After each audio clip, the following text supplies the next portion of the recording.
Bienvenidos a Sincronicidades. Esta noche tenemos a una invitada muy querida por mí, a quien conocí hace muchísimos años. Nos acabamos de dar cuenta que ha sido tantos años. Ella es una experta en innovación tecnológica y en realidad una personalidad mediática. Cuando yo la conocí éramos ambos tuiteros, iniciábamos nuestras respectivas experiencias virtuales y ella ahora se ha convertido en una experta, es columnista del Comercio, co-conductora con Mirko Lauer y Augusto Rodríguez en programa que se llama 4D, que es de análisis político, y en TV Perú también ha sido conductora, un par de programas. En fin, tengo un gran placer en presentarles a Maite Vizcarra con nosotros esta noche. Bienvenida, Maite. Gracias, Víctor. Un gusto enorme. Como dices, la facilidad de las redes sociales pues hizo que nos conociéramos, ¿no? Y que en verdad, como has dicho en algún momento antes de esta entrevista, nos acercase en función a intereses, ¿no? Hoy día, lamentablemente, por este fenómeno de los algoritmos, eso se está perdiendo. Sí, ¿no? Así es, que la diversidad se está perdiendo, exactamente. O sea, nosotros nos conocimos de diferentes áreas y incluso creo que hasta nos conocimos presencialmente. En esa época era muy simpático estar en el Twitter porque conocías a los tuiteros fuera del espacio tuitero y teníamos y nos recomendábamos semanalmente. Claro. Ahora sería ¿Te acuerdas? El Follow Friday. Exacto. Que era, ¿a quién recomiendas? 3 personas que recomiendes el viernes, ¿no? El Follow Friday. Yo recomiendo tal y tal y tal. Claro, era un espacio de socialización hasta cierto punto inocente, ¿no? Sí. Pero mira, del 2009 a esta fecha, estos espacios se han convertido en verdaderos espacios de odio. Pero eso habla tremendo, mucho, ¿no? Habla mucho de cómo está cambiando también, digamos, el ámbito social en el mundo, ¿no? Como consecuencia también de estas aperturas virtuales, pero además, bueno, por lo que está pasando con el planeta también, o sea, el cambio climático, todos los problemas que tenemos que afrontar. Y más que nada la conciencia de que nosotros somos en parte responsables de eso también, ¿no? Sí, y sobre todo, Víctor, que a veces cuando uno hablaba de, por ejemplo, el tema del cambio climático, lo veía como una situación tan lejana, como que era casi como una fábula, ¿no? Así es. Uy, ¿cuándo llegará? Que la capa de ozono, que no sé qué. Entonces, cuando uno empieza a ver estos fenómenos climáticos extremos, dices, wow, sí existía, ¿no? Y lo que está pasando en las temperaturas tan altas en la India o en algunas ciudades de los Estados Unidos o acá mismo, ¿no? Entonces, en verdad, y la te muestra que es una realidad ante la que seguramente todavía no terminamos de tomar conciencia, pero sobre todo acciones concretas de lo chiquitito, ¿no? Nosotros como personas, porque como personas también podemos hacer que no se incremente todo este fenómeno, ¿no? Por ejemplo, las plantas, ¿no? O sea, ¿cuánta gente en su casa tiene plantas? Que ahora hablábamos que a veces uno gasta mucho dinero en el mueble, el esto, que el otro, cuando una plantita te puede generar un espacio muy lindo, armónicamente, y de paso también generas vida. Pero hay una cosa que también estábamos conversando antes de empezar esta entrevista, y es que para eso tienes que tener tiempo. Y hay algo que en la vida tan estrepitosa y vertiginosa que estamos viviendo, en parte porque los medios nos marcan una temporalidad distinta a la natural, ya no tenemos tiempo para eso tampoco. Ni tampoco tiempo para sentarnos a reflexionar sobre lo que está pasando. Vivimos día tras día sin ninguna reflexión. Sí, sí. Tú sabes que antes del 2015 yo vivía pues en la vorágine, ¿no? No sé qué, no sé cuánto, porque también es un estilo de vida que hasta cierto punto tiene una gran aceptación social, ¿no? Esto de ser workaholic, y por qué no trabajas, y por qué te vas tan rápido a la oficina, y que no sé qué, no sé qué, ¿no? Yo creo antes del 2010 todo el mundo andaba trabajando un montón, porque si no trabajabas tanto, ¡ay, qué vago! ¿Ah? ¿Qué está pasando? Que no sé qué, como que había una presión social. Pero digo el 2015 porque a partir de ese año yo tomo contacto con estos países nórdicos en donde la velocidad es otra.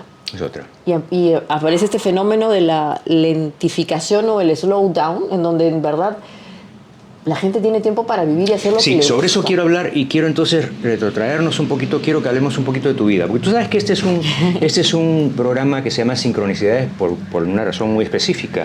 Y es que detrás de la idea del podcast está este descubrimiento que hace Jung en realidad del fenómeno de la sincronicidad. No Sí. descubrimiento, sino más bien lo hace visible y comienza a pensar en él. ¿Qué cosa es la sincronicidad? Son estas coincidencias significativas que ocurren en nuestras vidas, sobre todo, por ejemplo, cuando estás siguiendo un proyecto y la cosa comienza a moverse sola y comienzan a aparecer Claro, cosas que tú no te esperas, por ejemplo, ¿no? O momentos en tu vida que cambian radicalmente tu existencia y luego cuando miras en retrospectiva tiene un sentido todo lo que ha sido, ¿no es Sí, cierto? sí, sí. ¿No? Y es curioso porque te pedí que me mandase una pequeña biografía tuya como para tener datos personales. Y una cosa que me dijiste fue que tú habías estado en el médico y que te había dicho que tu edad, ¿no? Que tu edad funcional Sí. era 40 años, ¿no? ¿No? Y eso es muy interesante, ¿no? Porque hay tantas formas de... ¿Qué cosa es la edad en última instancia? Así es. ¿Y qué es la percepción del tiempo? Porque, claro, y este médico me decía, lo que pasa es que hay gente que actualmente puede tener 30 años, pero se trajina tanto que tiene una edad funcional de 50. O vamos a ser más, digamos, más dramáticos. Hay muchachos de 30 años que usan Viagra a los 30 años. Imagínate. Qué horror. Qué horror. Entonces, hay esta tensión, el estrés, la vida tan acelerada que uno tiene sin querer y que no se da cuenta del estilo de vida que tiene, que hace que justamente tú mismo te pongas estas cortapisas a tu proceso de una vida de calidad de vida, ¿no? Sí. Entonces, y no es una pose, ¿no? Yo creo que en verdad tendríamos que tener más autocrítica y autoconocimiento de hacia dónde queremos llegar, porque en principio, digamos que la expectativa de vida se ha, digamos, prolongado. Muchísimo, sí, ¿no? así es. Muchísima gente ahora que pasa los 90 años, muchísima más de la que había antes, eso es evidente. Pero eso es parte de los cambios que estamos viendo, que están de alguna manera desarticulando lo que ya había estado articulado, ¿no? Pero, por ejemplo, ¿qué piensa cuando a mí me dicen hace 20 años, yo comienzo a pensar 1980, ¿ya?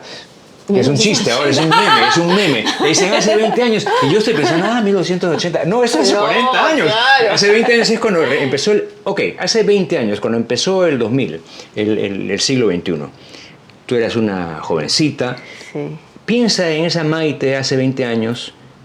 ¿Qué le diría esa Maite a esta Maite? O cómo, claro, ¿qué le sorprendería? ¿Qué cosa ya había visto ahí? Bueno, esa Maite quería salir al mundo, ¿no? Quería... ¿Tú eres originalmente de acá del Perú, de Lima? Sí, soy de Lima, soy hija única. Claro, esta historia de los hijos únicos también tiene su tema, ¿no? Que dependiendo de la relación con los padres, o eres muy rebelde o eres muy dócil, en mi caso fue el otro. Era una persona muy rebelde que quería salir, explorar, y en ese momento yo quería salir.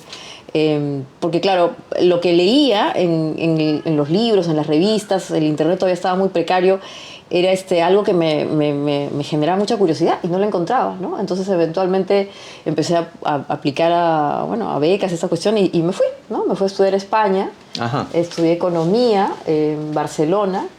Y claro, fue un mundo interesante. En ese tiempo España era otra cosa de lo que era hoy, era imposible lo que ahora está pasando. Bueno, era el gobierno de Aznar. España pensaba que podía ir a combatir a la guerra de Irak, ¿sabes? Y Aznar fue uno de los primeros, o sea, creo que España fue uno de los pocos países en Europa que dijo, acá estamos nosotros, porque era una forma de decir, nosotros somos una gran potencia, vamos a hablar, y ese era el contexto, ¿no? Y era una Barcelona diferente, ordenada, mi contacto con Europa a través de este país, y claro, esa Maite quería ver el mundo, ¿no? Y quería explorar la tecnología, estas cosas. O sea, la tecnología era uno de tus intereses de principio. Sí, el internet me llamaba mucho la atención, ¿no? Es que claro, por supuesto, ¿cómo no? Porque, y claro, en ese momento era medio raro, porque la gente no sabía exactamente qué cosa era esto del internet, que el correo electrónico, que con quién te estás comunicando.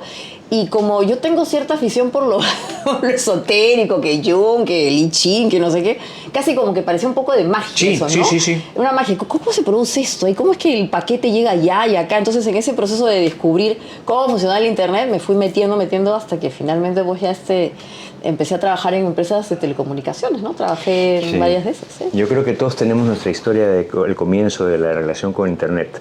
Yo me acuerdo que cuando yo estaba en Estados Unidos, por mi año sabático, yo vivía en Venezuela, me fui año sabático allá, y entonces, claro, había la oportunidad de tener internet en tu casa, que no era tan común. Claro, y entonces contraté un servicio. Lo que no me di cuenta era que el contrato era por horas. Yo pensé que era permanente. bueno, al final del mes me llegó una cuentaza, ¿no? Horrible, Esa fue mi primera relación con el mundo virtual, ¿no? Que casi me desfalca. Pero, antes era un privilegio, ¿no es cierto? Era un privilegio. Además, era la sensación de tener una ventana abierta al mundo. Tal cual. Eso era lo que a mí me fascinaba, ¿no? Tanto es así que cuando empezamos en el Twitter, ya estamos hablando de 2009, yo me acuerdo que cuando empecé con el Twitter, tenía el aparato prendido todo el tiempo con el volumen prendido, entonces que sonaba cuic, cuic, cuic, cuic, ¿te acuerdas? Claro, como el pajarito. Porque... Así es, que a mí me sonaba más como ballenas, el canto de las ballenas. Y la gente venía a mi casa y me dice, ¿qué es eso?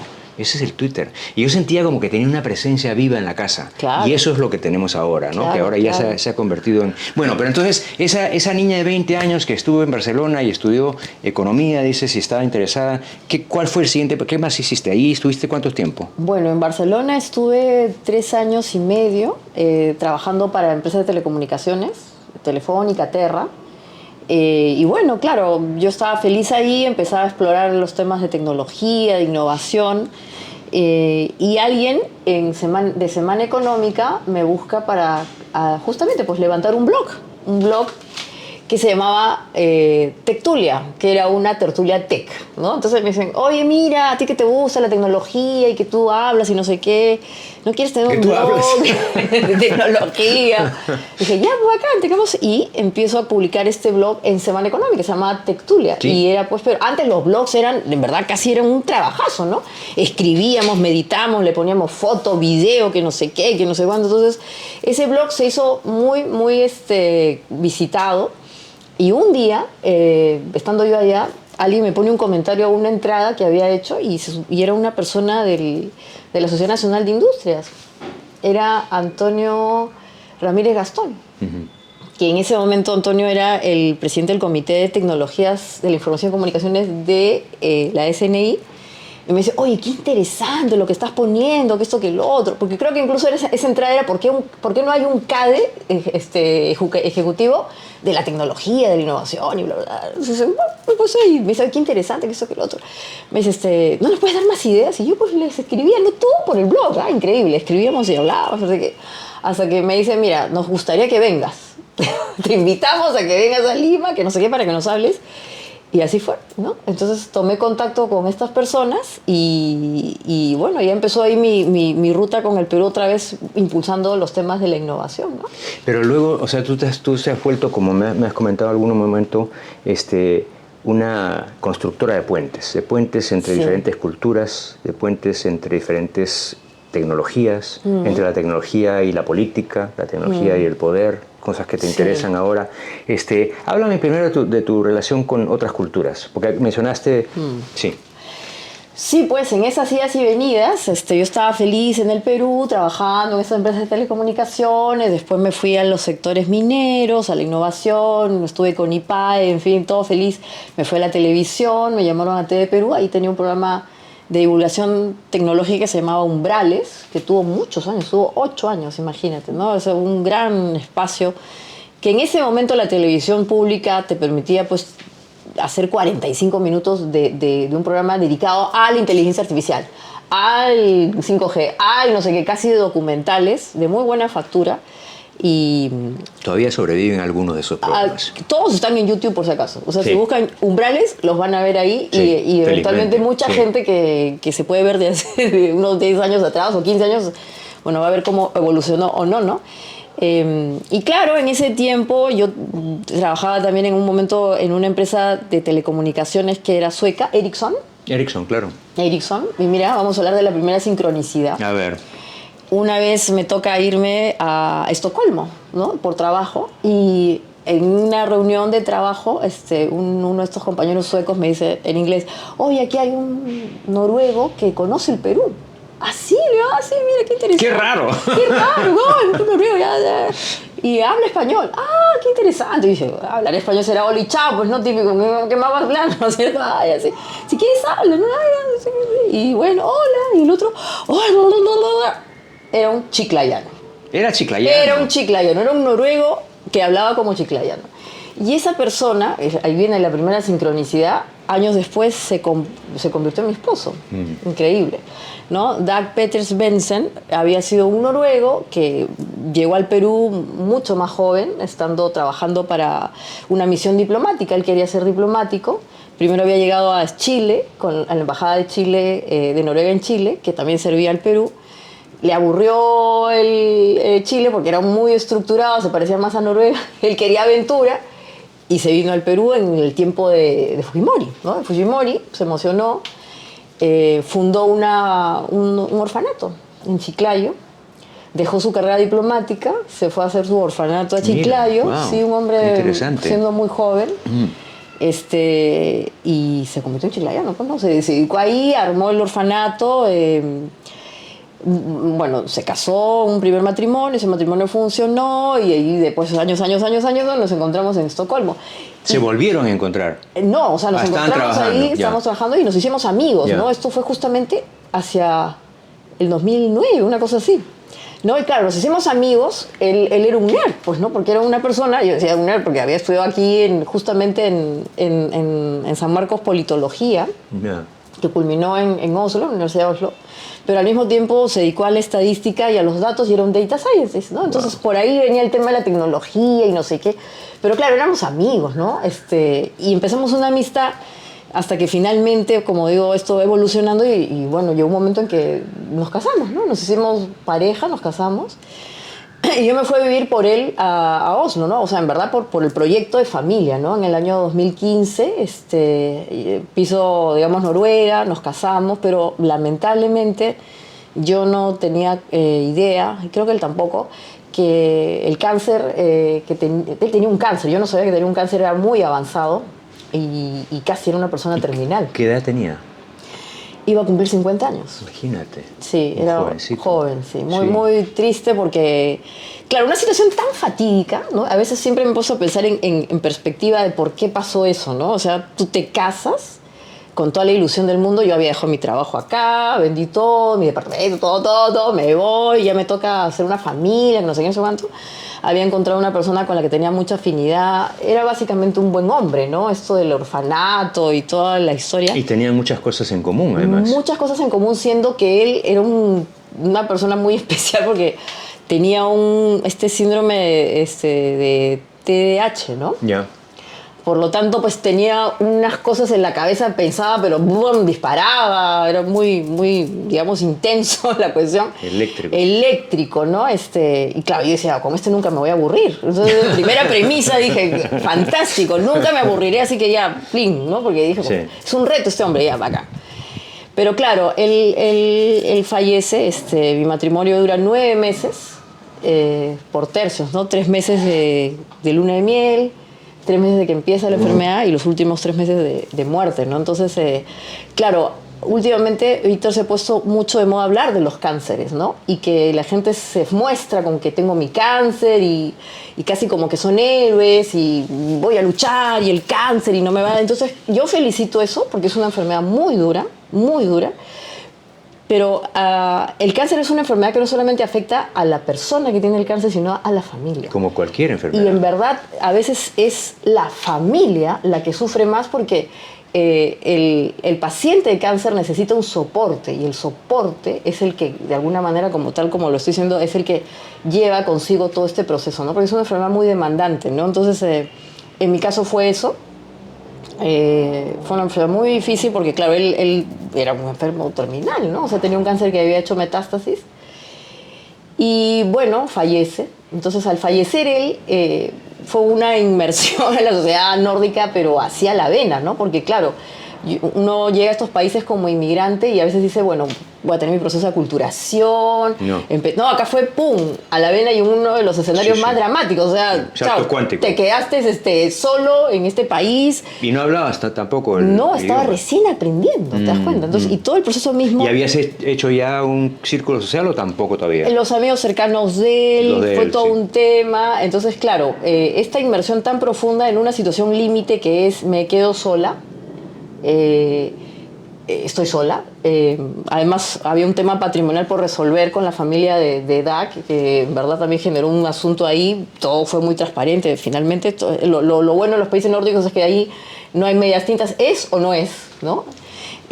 Pero claro, esas situaciones límites te prueban lo que yo digo que es el estado de bienestar, ¿no? Que es un estado que te acoge. O sea, tú en Noruega puedes pensar que tu papá o tu mamá o tu hermano nunca se va a acordar de ti, pero el que siempre va a estar a tu lado va a ser el Estado.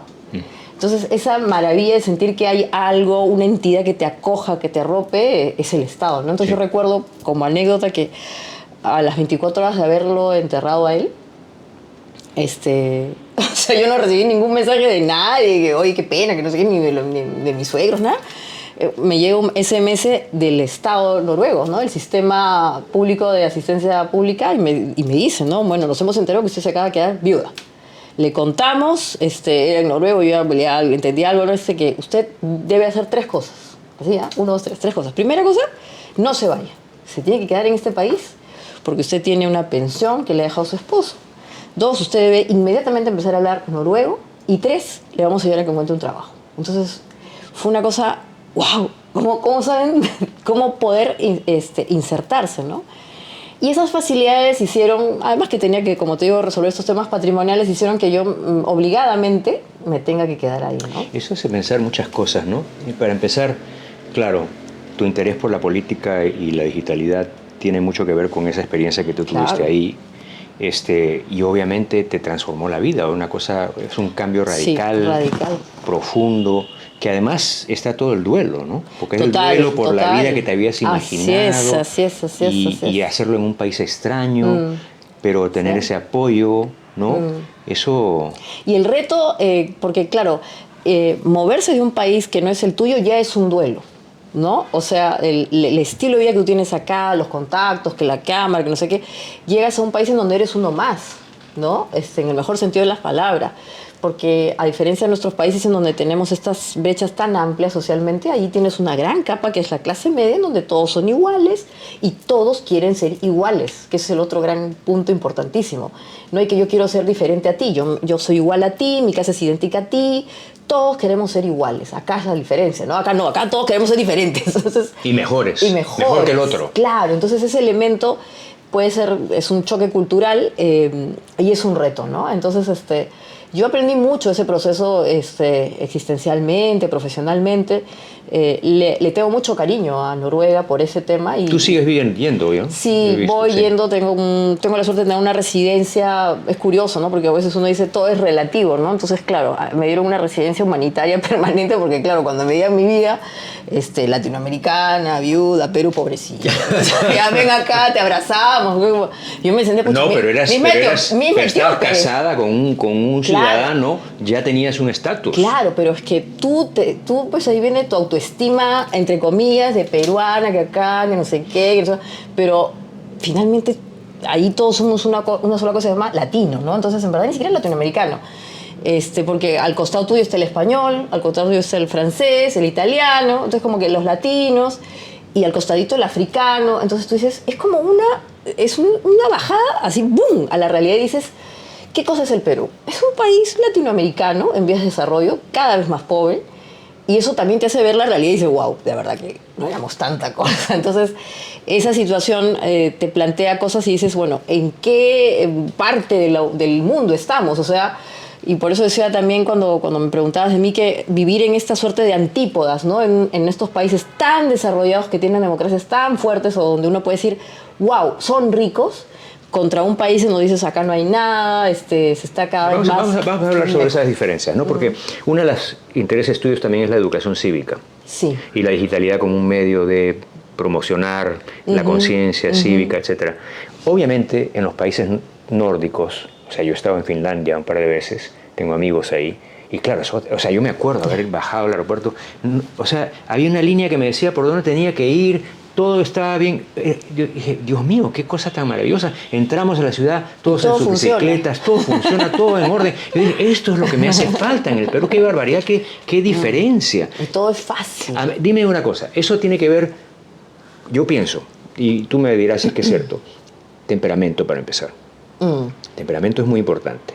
O sea, en la pandemia, por ejemplo, ellos no tuvieron mucho problema porque esa distancia social es normal para ellos, ¿cierto? Sí. Eso es un chiste, pero es verdad también. Es verdad. O sea, me acuerdo que me llamaba mi amigo de Finlandia y me decía, estamos en una parrillada. Le digo, pero si es plena pandemia, sí, pero no pasa nada. No, entonces, eso, educación cívica, temperamento, ¿Cuál es la diferencia, tú piensas? ¿Cómo tú con esa experiencia que tienes y con tu vocación de hacer puentes, cuál es la dificultad más grande que tienes tú en hacer ese puente entre esas dos experiencias? Sí, yo creo, Víctor, que en el Perú tendríamos que buscar elementos que de verdad nos aglutinen de manera concreta, ¿no? Esto va a parecer trillado, pero en estos países un elemento que todos comparten es la educación. La educación es pública, ¿no? O sea, todos, los ricos, pobres, los medianos, todos van a la misma escuela. Y es una escuela que todos tienen con los mismos contenidos. Entonces, estos elementos de homogeneización te ayudan a tener una misma visión de a dónde seguir, ¿no? Primero, educación.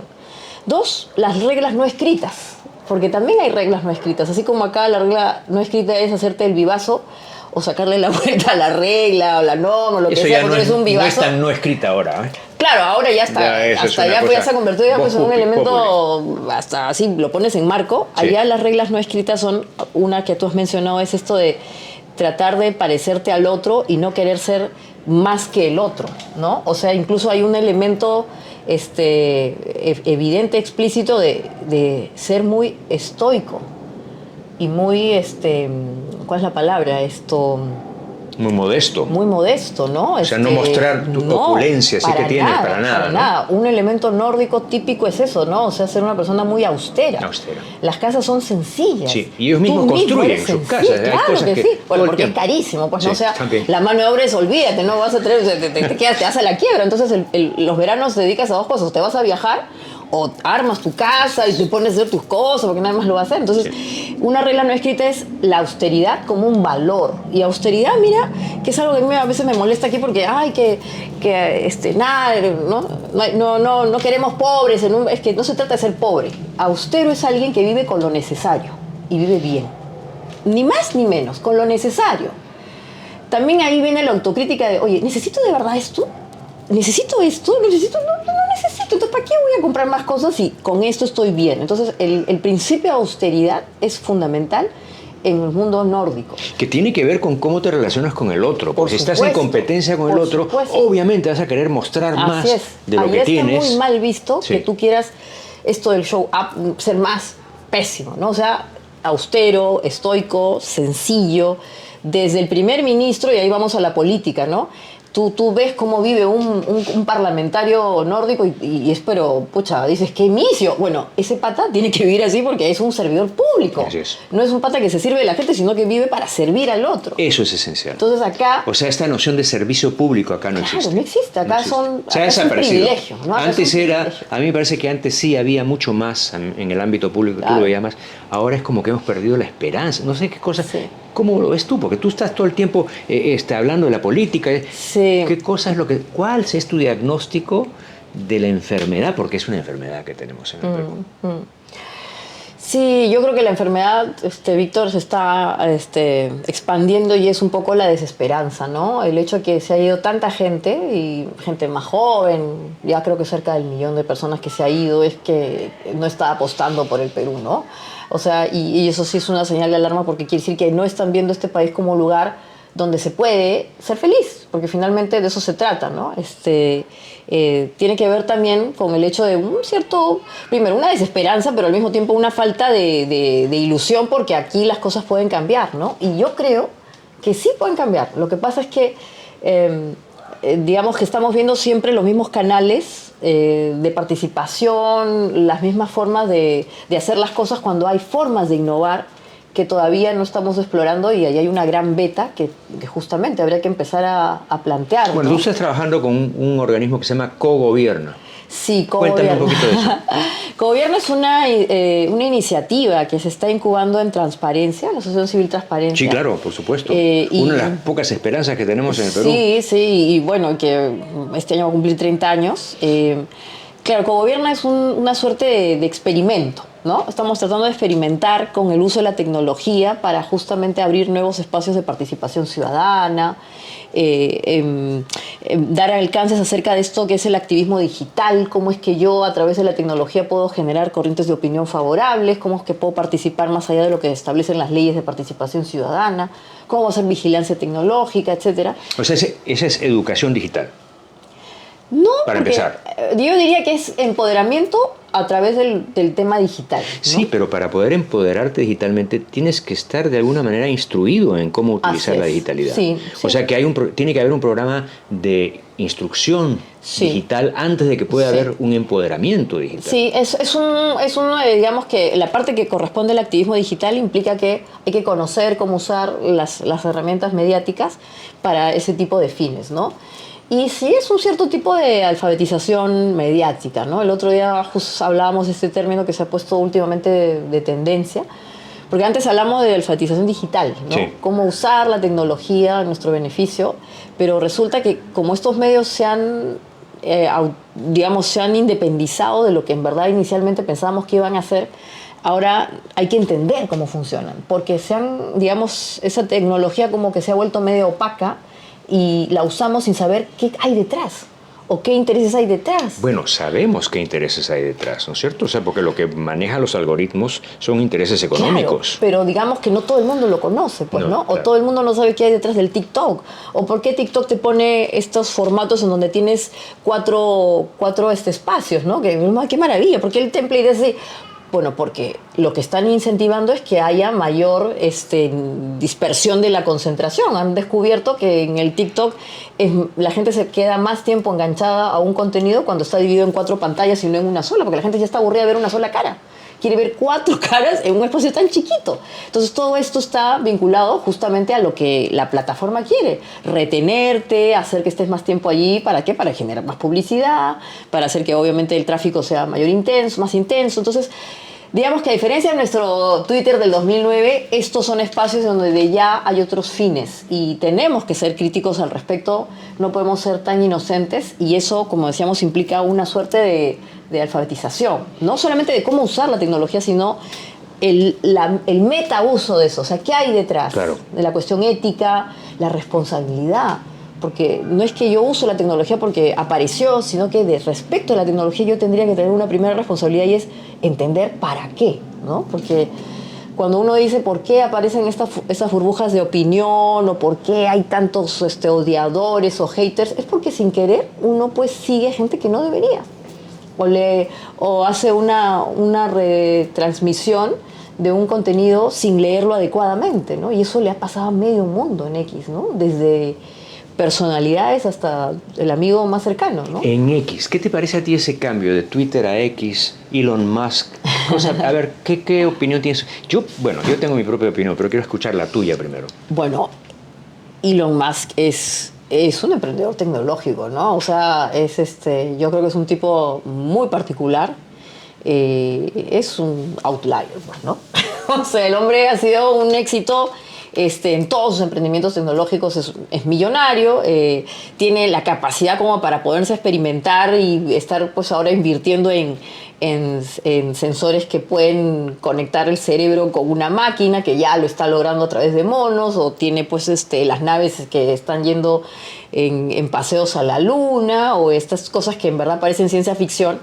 Te habla de un personaje muy particular que, si bien es cierto, tiene esta beta del emprendimiento, es un hombre que yo diría que ha concentrado un poder tan grande que es peligroso. Claro, ¿no? Es peligroso que un poder como ese esté en manos de una persona tan idiosincrática. De una sola persona. Tan idiosincrática como él, ¿no es cierto?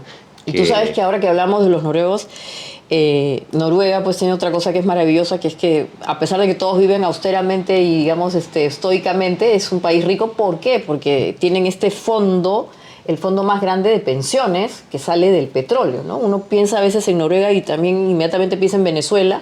Dicen, ¿por qué Venezuela no es Noruega? Bueno, porque ahí hicieron una apuesta como colectivo de decir, oye, este fondo del petróleo lo vamos a usar para la vejez de todos. De mí, de mis hijos, de mis nietos, de mis tataranietos. Pero y todo lo demás. ahí entra el aspecto del temperamento. Del temperamento, sí. Que también tiene que ver con, primero, las temperaturas en las que vive, el clima. Sí, hay muchos factores ahí que sí. influyen en cómo es que la gente crece y se autodefine, sí. ¿no? Pero para cerrar esa parte, lo mencionaba porque este fondo petrolero de Noruega apuesta por muchas industrias en el mundo y tienen también dinero en las empresas de Elon Musk.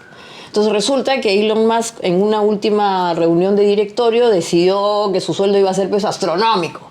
Entonces, sí, la parte de inversionistas del gobierno de Noruega le dijo, no, aguanta, ¿por qué tú vas a ganar más? No sé qué. Y ¡bum!, le bajaron el sueldo. Entonces, es increíble cómo puede ser posible que una nación que es calladita, que es chiquitita, que 5 millones de personas pueda empezar a tener ese tipo de influencias a través de sus aportes en inversión, ¿no? Y en efecto, como tú dices, hay un tema de temperamento que es climático, pero yo creo que es más que el tema climático, es la educación, ¿no? Sí. La educación es lo que forja el temperamento, ¿no? O sea, acá también tenemos climas extremos. Antes de ayer estoy en Huancayo, hace un frío de la patada. O sea, digamos, el serrano, nuestro serrano también es un personaje que más bien se toma su tiempo, va mirando, no es que al toque se lanza. El nórdico también es así, ¿no? Se toma su tiempo, te voy a conocer, a ver esto que el otro, pero en un sentido positivo, porque ese tiempo que yo me tomo para conocerte es porque de verdad me interesas, ¿no? No es de mentirita, es de verdad que me interesas, ¿no? Entonces, yo diría que es el tema educativo el que hace que estas sociedades sean tan particulares y que, claro, casi ya llegó a la conclusión que sean en muchos sentidos irrepetibles, ¿no? O sea, sí, son irrepetibles. Pero ¿no? solo el hecho de que la educación se vuelva en una prioridad central ya es, por ejemplo, una gran diferencia con nuestros países. O sea, donde la educación, bueno, acabamos de ver cómo han habilitado a 20.000 profesores que no tienen el nivel para enseñarle a los niños en las zonas marginales, que es donde necesitamos más ayuda. Sí. Entonces tú dices, ¿qué cosa es lo que está operando? Ahí entra el asunto de la ética, pues, ¿no? Sí, porque yo creo que lamentablemente, Víctor, esta palabra este término de ser pragmático digamos que ha terminado desnaturalizándose y ya no es pragmatismo, sino que es sobrevivencia, ¿no? Entonces, en ese sentido, el tema transaccional es la norma, ¿no? Entonces, si yo no saco algo de provecho en esta cuestión, ¿para qué? ¿No? Entonces, ya el elemento trascendente lo voy a hacer porque es bueno, lo voy a hacer porque en verdad quiero dejar algo, el legado casi no existe. Seguramente hay muchos peruanos que todavía lo tienen, pero la gran mayoría piensa de manera funcional, concreta, ya, ¿gano o no gano?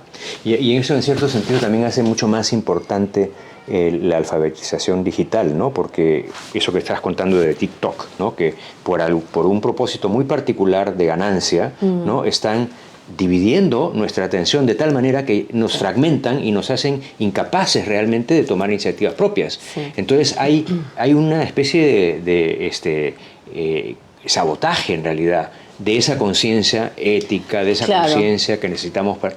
Entonces, no es solamente un fenómeno local, es un fenómeno global el que está ocurriendo. Seguro, pero ante lo cual tú tienes la obligación de informarte, pues, ¿no? Claro. Y tener pensamiento crítico, ¿no? Sí. O sea... Pero la obligación no la vas a reconocer a no ser que tengas ya educación cívica, conciencia. Entonces es como un círculo vicioso del que no podemos salir. Entonces, yo veo todos tus esfuerzos como esfuerzos por ver cómo es que salimos de este círculo vicioso. Dijiste algo que me sonó muy cierto al principio, cuando estamos hablando un poquito de la política en el Perú, lo que está pasando, y tú dijiste algo acerca de cómo es que la gente realmente capaz de hacer esto ha abandonado el propósito. Sí.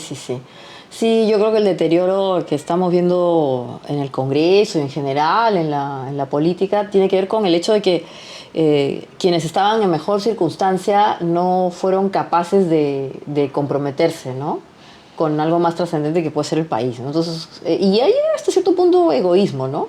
Que es también una falta de civismo, una falta de educación. O sea, incluso la gente capaz no ha adquirido esa conciencia que debería. Entonces estamos así porque, con el respeto de la gente que está en el Congreso, que no sé si se la merezca mucho, pero le hemos dejado la cancha a la mediocridad porque los que tenían mejor situación no la han asumido. Bueno, son pocas las excepciones en el Congreso, a quien yo me disculparía por decir esto, pero el Congreso es una barbaridad. Como dice...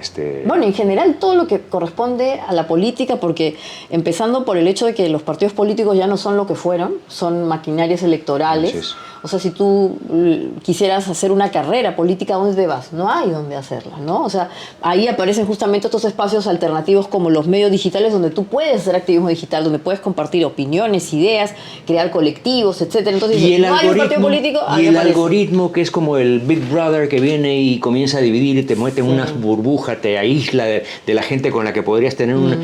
¿Qué hacemos con eso? O sea, ¿cómo te puedes educar mucho, pero ese poder es un poder sobre el cual no tienes ningún... Pero tú tienes la opción de escoger pues a quién sigues o a quién escuchas. Yo sé que es muy difícil porque cada vez más difícil, el tema del algoritmo está hecho para que justamente busque lo que tú quieres escuchar, ¿no? Entonces tienes a tus amigos o a la gente que opina así y no te gusta ver al otro. Entonces está como que planteado para que justamente todo sea blanco y negro.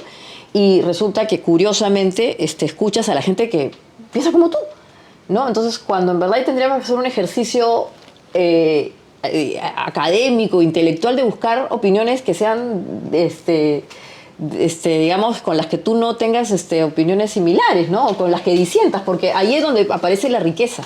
Y más bien ahora lo que te venden estos movimientos vinculados a lo del woke y toda esta cuestión es, no, disentir es un pecado.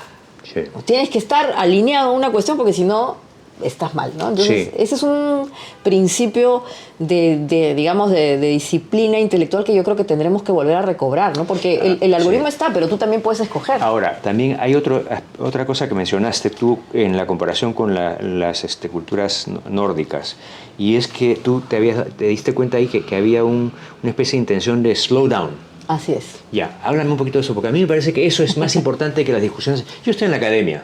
Las discusiones académicas también pueden volverse una cuestión repetitiva, que no llega a nada porque no toca fondo, porque no se conecta con la realidad.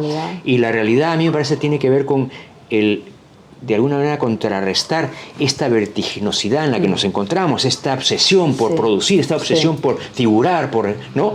Este slowdown, háblame un poquito del slowdown. Y no solamente producir, sino hacer las cosas rápidamente, ¿no? Ser eficiente. El slowdown, que también aparece en algunas culturas como las asiáticas, ¿no? Tiene que ver con las plantitas. Claro. O sea, darte un minuto. Estas plantitas y otras plantitas. Y otras plantitas, ¿no? Como la ayahuasca, por ejemplo. Claro. Los hongos. O sea, entrar en conexión contigo mismo, ¿no? O sea, escucharte.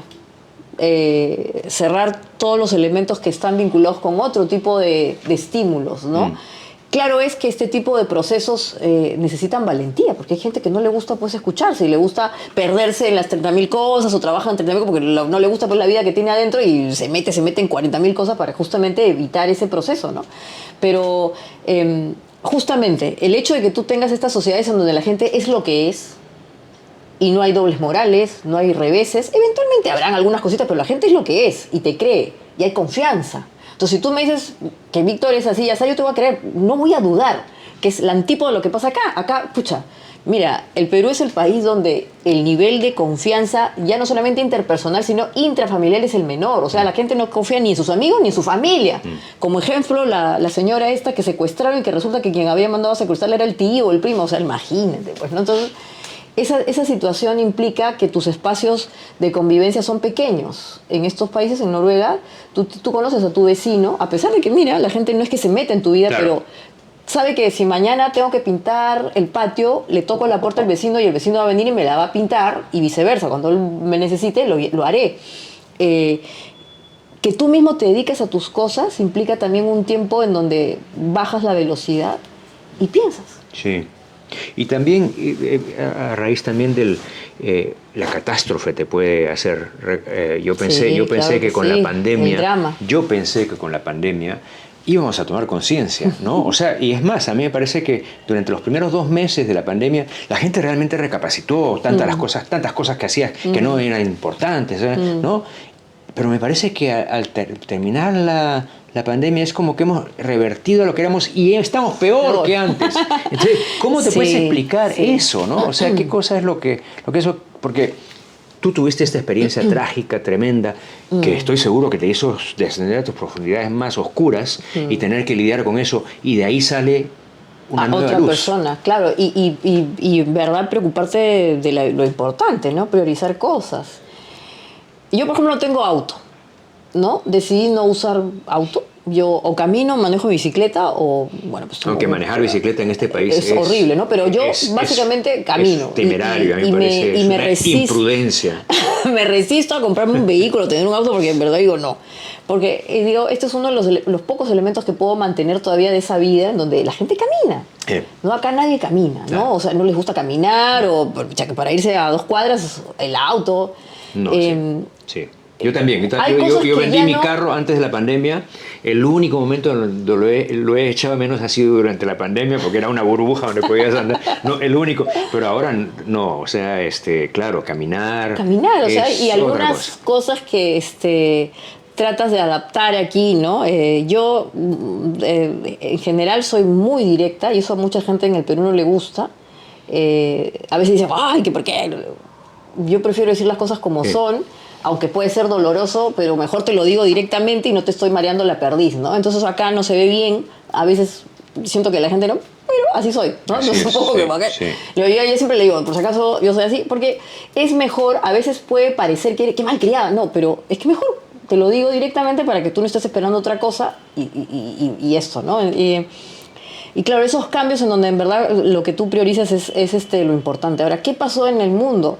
Yo creo que después de la pandemia, lamentablemente, pues empezaron estas guerras tremendas, ¿no? O sea, después de la pandemia aparece lo de Rusia y Ucrania, la otra guerra que tenemos en la Franja de Gaza, entonces cosas que nadie pensaba. Y los nacionalismos, por Dios, claro, que están en Europa, está ahorita plagada de nacionalismos. Entonces, claro, uno pensaría que la pandemia debió haber hecho una reseteada, pero aparecieron las otras cosas y eso creo que ha hecho que al final, otra vez, no haya una conciencia. Pero yo pienso, ¿no?, que eso que has mencionado, que sí, me parece que ese es un camino. Tú que estás especializada ahora en pensar en la digitalidad, en su relación con el poder, esta cuestión de poder retrotraerte a ti mismo, conectarte contigo mismo, caminar, tomar bicicleta, es una forma de alguna manera de compensar y encontrar tal vez una nueva salida, ¿no? Yo pienso que eso podría ser una de las formas en que cada uno de nosotros individualmente tiene que actuar en su vida, ¿no? En comunidades pequeñas, porque mira, claro, tenemos estos espacios que son los offline, pero también hay estas comunidades chiquitas digitales en donde tú también encuentras espacios donde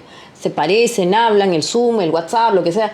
Más allá de tratar de lavar el cerebro a alguien, porque acá se trata solamente de compartir, en esos espacios también hay espacios de confianza, que es lo que lamentablemente no tenemos en el Perú. No hay espacios de confianza en donde tú digas, bueno, voy a encontrar con esta persona que no conocí en mi vida, no sé qué, pero sé que puedo confiar, sé que no me va... O sea, no hay algo más que simplemente querer estar. Es muy importante, ¿no? Si no generamos esos espacios de confianza virtuales o reales, bueno, pues estamos condenados a la situación en la que vivimos, en donde ni siquiera de nuestra familia podemos confiar, pues ya olvídate, pues no hay forma, ¿no? Sí. Tú bueno, ya para ir terminando, porque estamos llegando al fin del programa, vi ahí que tú estás involucrada con una fundación que se llama Ortega y Gasset, que es el filósofo, uno de mis filósofos favoritos. Porque aparte que él tenía esta visión de lo que estaba pasando en el siglo XX, él hace 100 años escribe. Y decía que estábamos entrando en una época en la que nos teníamos que dar cuenta que nuestra identificación con nuestra pura razón, con el pensamiento, con la cabeza, ¿no es cierto?, tenía que revertirse, que era necesario que empezásemos a explorar todo aquello que no habíamos explorado, que digamos que la razón es como la punta de un iceberg, y todo lo que está sumergido son nuestras emociones, nuestros sentimientos, las intuiciones, la imaginación, y que este era el momento en el que teníamos que explorar eso. Pareciera ser, esta es mi hipótesis, que lo que estamos viendo nosotros es una reacción, la última reacción en contra de la necesidad que tenemos de sumergirnos en eso, que quiere decir primero sumergirnos en oscuridades tremendas. Sí, totalmente. Y claro, y eso implica pues entrar a escenarios que antes no nos gustaría aceptar, ¿no? Como que no todos somos completamente iguales, que hay distintas lecturas, que hay estos temas culturales, que la misma lógica de qué cosa es racional es algo que también se cuestiona, ¿no? Entonces, y claro, nos da miedo porque te quitan como una columna vertebral, pues entonces ahora, pucha, si esto que has mencionado tú, todos los estudios vinculados a la neurociencia y la intuición, o estas formas distintas de conocer, que no es el conocimiento académico, también le da miedo a la academia, pues justamente, porque ¿por qué voy a aceptar? ¿Qué cosa era la innovación? O sea, la innovación, bueno, la innovación también es una forma de hacer conocimiento. Así es, obvio. No sistémico, claro. Socializado, pero logras hacer cosas. Entonces, no necesariamente tienes que ir a la universidad, lo aprendes haciendo, ¿no? El doing, ¿no? O sea, entonces, en verdad, son escenarios nuevos que yo creo que lo que están planteándote es una apertura total, ¿no? O sea, yo creo que vamos a sobrevivir estos tiempos tan complejos dejándote llevar, como decías al comienzo, pero además experimentando, sin ningún tipo de recelo ni cortapisa. Y ahí creo que vamos a encontrar lo interesante de estos tiempos que son tan retadores, ¿no? Ir así como que con la cabeza abierta y a ver qué pasa, pues, ¿no? ¿Tú dirías que tú eres optimista o pesimista? Optimista. Total. Optimista, y a veces eso puede ser un problema, pero yo creo que, y claro, yo respeto a la gente que no cree, pero yo soy teísta, ¿no? Yo sí creo que hay algo más allá que nosotros, ¿no?